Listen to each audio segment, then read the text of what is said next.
சரி, பணத்துக்கு ஏதாவது வழி பண்ண முடிஞ்சதோ? நேத்து தானே வந்தேன், அதுக்குள்ள பணத்துக்கு ரெடி பண்ண முடிஞ்சதான்னு கேட்டா என்ன அர்த்தம்? ஏய், அங்கேயே செட்டில் ஆயிலான்னு ஒண்ணு நீ போலே.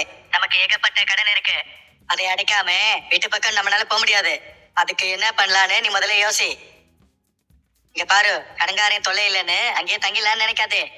உன்னை மாதிரி நான் ஒண்ணு இங்க சொகுசா இல்ல. அப்புறம் நானும் அங்கேயே உன் பக்கத்துல வந்துதான் உட்காரணும், சரியா? யோ, நீ வேற ஏயா? ஏற்கனவே நான் வந்ததே அவருக்கு பிடிக்கல, இதுல நீ வேற வர போறியா? என்னவா அவருக்கு? அதை விடியா, நான் பாத்துக்கிறேன். நான் பணத்துக்கு ஏதாவது ஏற்பாடு பண்ண முடியுதான்னு பாக்குறேன். ஆனா ஒன்னியா, என்னை பார்த்ததுல பல்லவனுக்கு பயங்கரமா சந்தோஷம். இங்க பாரு, அவனை பார்த்ததும் தாய்ப்பாச உருகி ஊத்திடுச்சாக்கும். அப்புறம் கேளு, அதெல்லாம் ஒரே கட்டிட்டு பணத்தை ரெடி பண்றதுக்கு என்ன வழின்னு யோசி. உங்ககிட்ட ஒரு உதவி கேட்கணும் சார். சொல்லுங்க. போன்லயே கேட்டிருப்பேன். நீங்க சைட் விசிட்டுக்கு வரேன்னு சொன்னீங்கல்ல, பேசினேன். அதான் நேர்ல பேசிக்கலாம்னு விட்டுட்டேன் சார். சொல்லுங்க சாரா.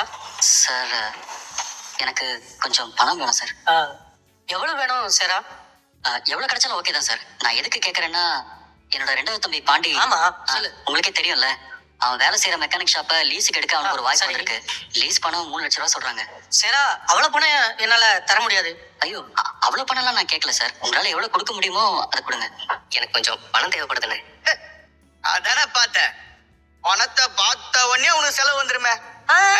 இல்ல இல்ல இல்ல இல்ல, பணத்தை பார்த்த உடனே எல்லாம் கேட்கல. நிஜமாவே எனக்கு கொஞ்சம் பணம் தேவை.